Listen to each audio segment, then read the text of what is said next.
Saint Andrews school की कर्मयोगी शाखा में इंटर स्कूल कॉन्क्वेस्ट प्रतियोगिता के फिनाले का आयोजन किया गया। इस कार्यक्रम में मुख्य अतिथि के रूप में समाज सेविका डॉक्टर रंजना बंसल, ग्रुप के सीएमडी डॉक्टर गिरधर शर्मा जी एवं एमडी ओशिन शर्मा, शिवांजल शर्मा, प्रांजल शर्मा, पूर्व शर्मा उपस्थित रही। कार्यक्रम का शुभारंभ माता सरस्वती के समक्ष दीप प्रज्वलित कर किया गया। उसके बाद कार्यक्रम में उपस्थित सभी अतिथियों का स्कूल प्रबंधन द्वारा स्वागत सम्मान किया गया। स्कूल के ऑडिटोरियम में बच्चों द्वारा सुंदर सी गणेश वंदना प्रस्तुत की गई, जिसका सभी ने तालियां बजाकर अभिनंदन भी किया। इस प्रतियोगिता में विभिन्न स्कूलों के छात्र छात्राओं ने बढ़ चढ़कर भाग लिया तथा अपनी प्रतिभा का प्रदर्शन किया। स्कूल प्रबंधन द्वारा सभी विजेता प्रतिभागियों को मोमेंटो के साथ धनराशि के चेक भी वितरित किए गए। इस पूरे कार्यक्रम में पधारे हुए सभी अतिथियों ने मीडिया से अपने अनुभव साझा किए। इस दौरान निर्णायक मंडल में उमेश गर्ग, अस्मिता Garg, doctor R S. Tiwari, प्रबिला Chawla, Prashant Kumar, doctor Shantanu उपस्थित रहे। 2026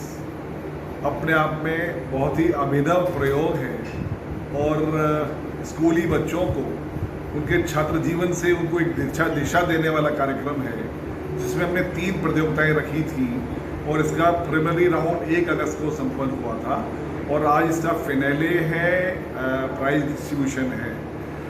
3 प्रतियोगिताओं में tug of words, venture shark और डिजिटल पैलेट्स, तीनों प्रतियोगिताओं में अलग अलग कॉम्पिटिशन्स कराए गए हैं और अलग अलग कॉम्पिटिशन्स के लिए अलग अलग प्राइजेस भी दिए जाने हैं, जिसमें बच्चों ने अपना टैलेंट दिखाया है, टीम भावना दिखाई है और उनका कॉन्फिडेंस निकल के आ रहा है और एक स्पिरिट है एक्सीलेंस प्राप्त करने की, वो भी बच्चे कर रहे हैं। बहुत सारे नए आइडियाज़ हैं हमारे देश को सुरक्षित रखने के लिए, हमारे एनवायरनमेंट को सुरक्षित रखने के लिए। हमारे शहर में जैसे हम देखते हैं कि इको फ्रेंडली बिजनेस होना चाहिए, उसके लिए बहुत अच्छे आइडियाज़ हैं। बच्चों ने बताया कि प्लास्टिक की बोतल को हम रिमूव कर सकते हैं अगर केले के पत्तों को लपेट के अगर हम लोग उसको स्टोर करके बनाएं, तो बहुत अच्छे आइडियाज़ हैं। जजेस भी बहुत प्रभावित हुए हैं। अच्छा प्लेटफॉर्म दिया है कॉन्क्वेस्ट के माध्यम से सेंट एंड्रूज स्कूल में। यहाँ सभी स्कूलों के बच्चों को यहाँ बुलाया और उनको एक ऐसा प्लेटफॉर्म मिला जिससे कि वो गो बियॉन्ड देयर बाउंड्रीज हो सके, क्योंकि यही प्लेटफॉर्म चाहिए जो बच्चों को फोर्स करता है कि वो सोचे। नॉलेज जो उनको क्लासरूम्स में मिलती है उसको कोई माध्यम से सोचने पर मजबूर होना चाहिए कि वो किस पॉजिटिविटी में उसको लेकर जाए। और ऐसे जो प्लेटफॉर्म्स होते हैं तो नॉलेज को एक डायरेक्शन मिलता है नई सोच से। और जो रिजल्ट्स देखिए, बहुत बच्चों ने आउट ऑफ द बॉक्स सोचा और यहीं से इन बच्चों का ये प्लेटफॉर्म जो होते हैं ये इन बच्चों का फ्यूचर भी बनाते हैं। बहुत बढ़िया था।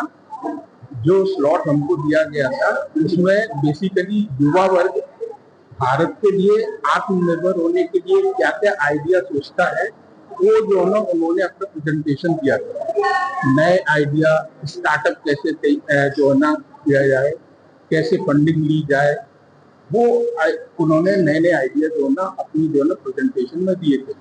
और मैं समझता हूँ कि जो भारत सरकार की आत्मनिर्भर जो है ना जो योजना है, आत्मनिर्भर भारत योजना, उसको पूरा करने में ये जो 11th-12th के बच्चे ने नया जो है ना कहने के अपने आइडिया दिए वो बड़े सहायक हैं, क्योंकि युवा पीढ़ी ही देश का भविष्य है। ऐसी प्रतियोगिताओं का आयोजन होना बहुत जरूरी है। मैं तो सोचती हूँ कि इतने कम बच्चे जो जिन्होंने आज पार्ट लिया, ये कम है। हर क्लास में से शायद 2 होंगे। हर क्लास में हर बच्चे को बोलने की प्रतिभा आनी चाहिए। बिल्कुल शुरू से एक दोनों सेंटेंस अगर क्लासरूम में बुलवाए, फिर क्लास के सामने बुलवाएं, फिर असेंबली के सामने बुलवाएं, तो बच्चों में धीरे ये नेचुरल कॉन्फिडेंस बढ़ जाता है। उन्हें ये भय नहीं रहता पब्लिक स्पीकिंग का। बहुआयामी विकास के लिए इस तरह की प्रतियोगिताएं विद्यालय स्तर पर प्रथम चरण होता है और जब यहाँ से वो आत्मविश्वास जागता है तो विद्यार्थी फिर पीछे मुड़कर नहीं देखते। ये उनके शैक्षणिक करिकुलम का एक पार्ट है और जो जिसको मजबूती से और सदाचार से निभाना चाहिए। सेंट एंड्रूज प्रोग्राम इस काम को बखूबी कर। ऐसे प्रतियोगिताओं के माध्यम से बच्चों को एक मंच मिलता है तथा उनके अंदर छुपी हुई प्रतिभा बाहर निकल कर आती है और उसे पंख लगते हैं। स्कूल प्रबंधन द्वारा ऐसी प्रतियोगिताओं को समय समय पर आयोजित किया जाता है। पधारे हुए सभी लोगों ने इस कार्यक्रम की जमकर प्रशंसा की और कहा कि शर्मा परिवार ने शिक्षा जगत में ऐसे कार्यक्रमों के माध्यम से ही अपनी अलग पहचान बनाई है। स्कूल के बच्चे अपना और अपने माता पिता का नाम पूरी दुनिया में रोशन कर रहे हैं। विभिन्न स्कूलों के बच्चों ने इस कार्यक्रम के लिए सेंट एंड्रूज ग्रुप का आभार भी व्यक्त किया। स्कूल की एमडी ओसी शर्मा एवं प्रिंसिपल अंशु सिंह ने बच्चों के उज्जवल भविष्य की कामना की। सभी ने इस कार्यक्रम को सफलता के लिए एक दूसरे को बधाई भी दी। स्कूल प्रबंधन द्वारा प्रतिभागियों को 5100 रूपए, 3100 रूपए और 2100 रूपए की धनराशि के चेक विजेताओं को दिए गए। कार्यक्रम में उपस्थित मुख्य अतिथि डॉक्टर रंजना बंसल ने बच्चों के साथ अपना फोटो सेशन भी कराया। कार्यक्रम में पधारे हुए सभी निर्णायक मंडल के साथ एवं मुख्य अतिथि को स्कूल प्रबंधन द्वारा मोमेंटो देकर सम्मानित भी किया गया। इस कार्यक्रम को सफल बनाने के लिए आदित्य अग्रवाल, सुहानी, पीहू, मानवी, आलोक, विकास, अरविंद, संजय, नुपुर, मनीष, रिंकी, अंकुर, जूली, हर्षित, ऋषभ, अपर्णा, अंजना, विक्की, निखिल, अनुभव, भावना, सुभी के साथ स्कूल की प्रिंसिपल अंशु सिंह एवं उप प्राचार्य अभिषेक कृष्टि का उल्लेखनीय योगदान रहा। न्यूज टाइम यूपी के लिए जीतू दीक्षित की रिपोर्ट।